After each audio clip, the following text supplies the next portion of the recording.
ఈరోజు ప్రయాణం చాలా బాగుంది. సరదాగా నవ్వుకుంటూ ఉన్నాను. అవునవును, నిజమే. వచ్చేటప్పుడు కూడా ఇలానే ఉంటే చాలు. ఎందుకుండదు, బాగానే ఉంటుంది.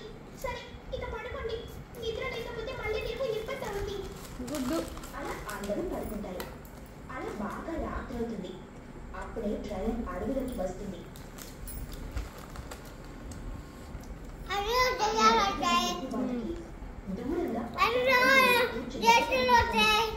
జింకలు ఉంటాయి,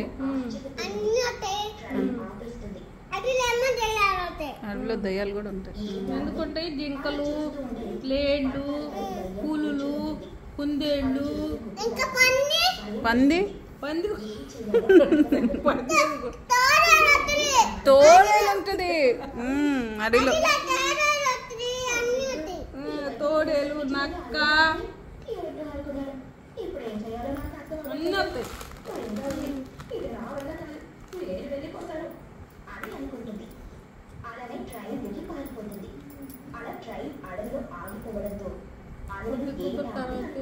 కారం వేసావా? అప్పుడే తొలి అన్ని వైట్ గా చూసుకుంటాడు ఆ రైస్. లేదురా, నా చెయ్యి కంటిన్యూ కలిసినప్పుడు తగ్గింది. అది కూడా అడవిలో ఏంటో వేరే ఏమైనా ఇబ్బంది వచ్చిందేమో. కానీ ఇక్కడ ఏం ఇబ్బంది వస్తుంది? ఆయన చాలా సమయం అయిపోయింది. ఒకవేళ వేరే ఏమైనా బాగుందా? ఊరుకో, ఇక్కడ తిరిగేది ఒక్క ట్రైనే. ఇంకా వేరే ట్రైన్ ఏం వస్తుంది? సూపర్ ఉందంట. చూసొస్తాను. ఈ చీకట్లో అవసరమా? ఏం పర్వాలేదు లేదని ఇప్పుడు బాగానే ఉన్నది అంటున్నావుగా. అంగన్వాడీలో పెట్టినది అని రాదు. అమ్మా నువ్వు లేకపోతే నేను అన్నం తినలేను.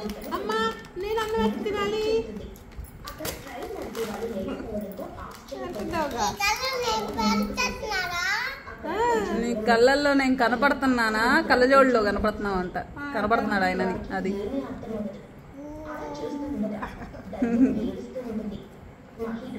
బాగా భయం వేస్తుంది. అంతే, కంగారుగా మళ్ళీ తన బోటికి వెళ్ళిపోతుంది. ఏమైంది మహి? ట్రైన్ ఎందుకు వెళ్ళట్లేదు? మళ్ళీ తిని అన్నం కొంచెం పెట్టుకో, మళ్ళీ నోట్లో పెట్టుకో. వద్దులే, చిన్న దీనిలే. అదేంటి, నువ్వు చూసొచ్చావు కదా, వాళ్ళని అడగలేదా? ఆయన కంగారుగా ఉన్నది. అదే లేదు చోటు, అక్కడికి వెళ్ళాడు. అమ్మో, ఇప్పుడు కానీ తెయ్యి ఉంది. పట్టాల మీద అది చెబితే అందరూ భయపడతారు. అదే ఏమి మాట్లాడుతుంటే ఉంటే ఇలా ప్రశాంతంగా అయినా ఉంటారు. లేదంటే అందరూ పారిపోతారు. కాసేపు ఆగితే అందరూ అక్కడి నుండి వెళ్ళిపోతే గొడవే లేదు అని అనుకుంటుంది. మళ్ళీ పెద్ద ఏమీ చెప్పకుండా అలా కూర్చొని ఉంటుంది.